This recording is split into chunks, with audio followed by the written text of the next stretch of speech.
Have you ever been slandered or warned by someone and found it nearly impossible to let go of the anger and resentment? Have you ever felt the urge to retaliate, but wondered whether this is the path to true peace? Welcome back to our channel. Today, we will explore a deeply significant topic that touches all of us at different points in our lives: how to respond to slanders and attacks, and how we can use spiritual practice to dissolve the anger and resentment that arises when we face such challenges.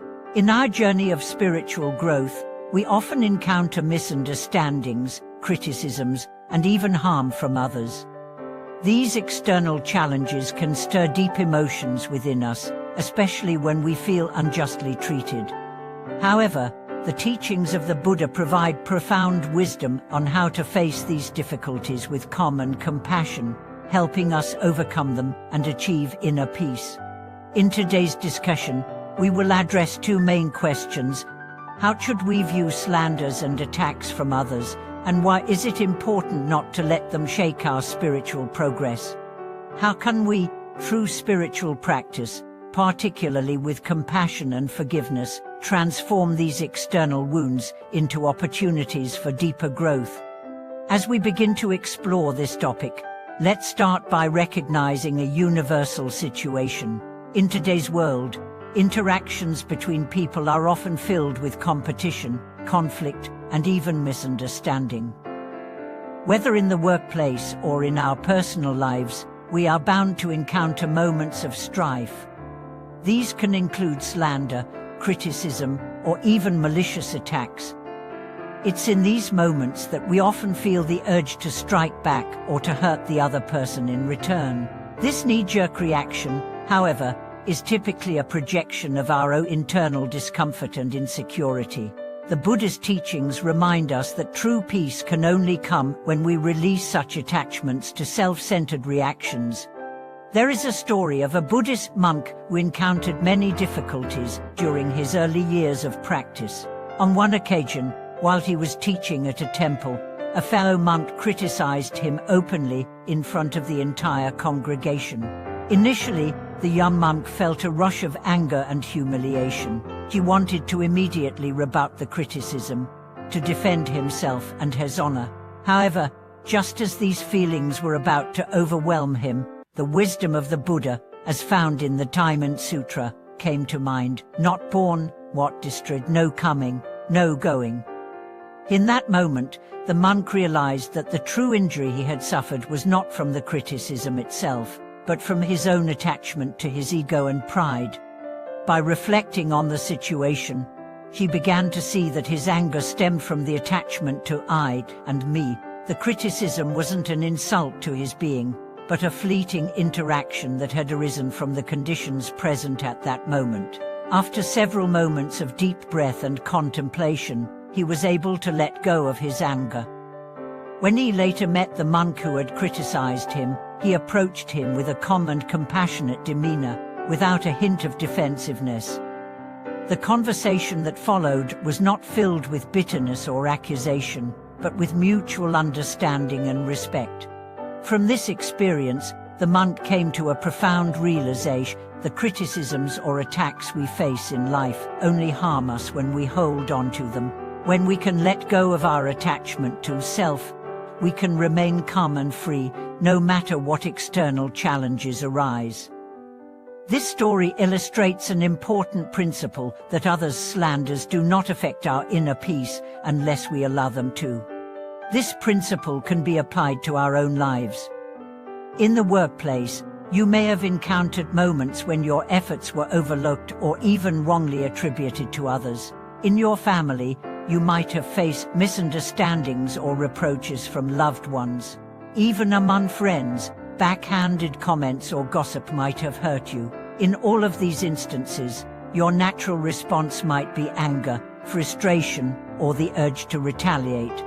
These emotions, while natural, often led to suffering, causing damage to both ourselves and our relationships with others. The Buddha's teachings help us understand that anger and retaliation are not the solutions. While they may provide a temporary sense of satisfaction, they never led to true liberation or freedom. As the Buddha once said, hatred does not cease by hatred, but only by love. It is only through cultivating compassion and forgiveness that we can truly heal ourselves and move beyond these painful emotions. In light of these teachings, how can we practice compassion and forgiveness in our daily lives? First, we need to engage in deep self-reflection. When we feel hurt or angry, instead of immediately reacting, we should pause and ask ourselves, why do I feel angry? What am I truly upset about? By understanding the root causes of our emotions, we gain clarity and can act with more awareness. Another important practice is to develop empathy. When we feel anger towards someone who has wronged us, we should try to see things from their perspective. Often, others' hurtful actions rise from their own pain and suffering. When we cultivate empathy, it becomes easier to let go of resentment and to respond with kindness, even in the face of injustice. Additionally, it's crucial to practice forgiveness. Forgiveness doesn't mean condoning the wrongdoer's actions, but rather releasing the hold that anger and resentment have over our hearts. When we forgive, we free ourselves from the grip of past hurts and create space for healing. There is a beautiful Buddhist story that illustrates the power of forgiveness. It involves the Buddha and one of his disciples, who was deeply offended by an attack from another. The disciple sought the Buddha's guidance, and the Buddha responded, "If you cannot forgive, you are only carrying the burden of your own anger. Let go of this burden, and you will be free." As we reflect on this story, we realize that the path of spiritual practice involves much more than avoiding external conflict. It's about learning how to remain at peace even when faced with attacks. When we practice compassion, forgiveness, and empathy, we transform the painful experiences we face into opportunities for spiritual growth. So, let's sum up the teachings we've discussed today. The key takeaways that slanders, criticisms, and attacks from others will only harm us if we let them. By letting go of our attachment to the ego and embracing compassion, we can transcend these negative experiences and find inner peace. The Buddha's teachings on compassion and forgiveness are not just for others, but for our own liberation. As we walk this spiritual path, we must continually remind ourselves to cultivate an attitude of understanding and kindness towards others, even when they hurt us.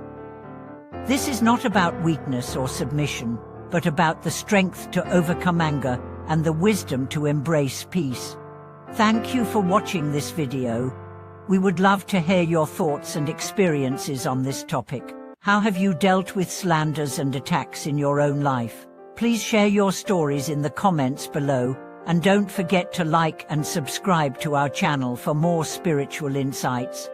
Until next time, may you find peace and wisdom in all your encounters.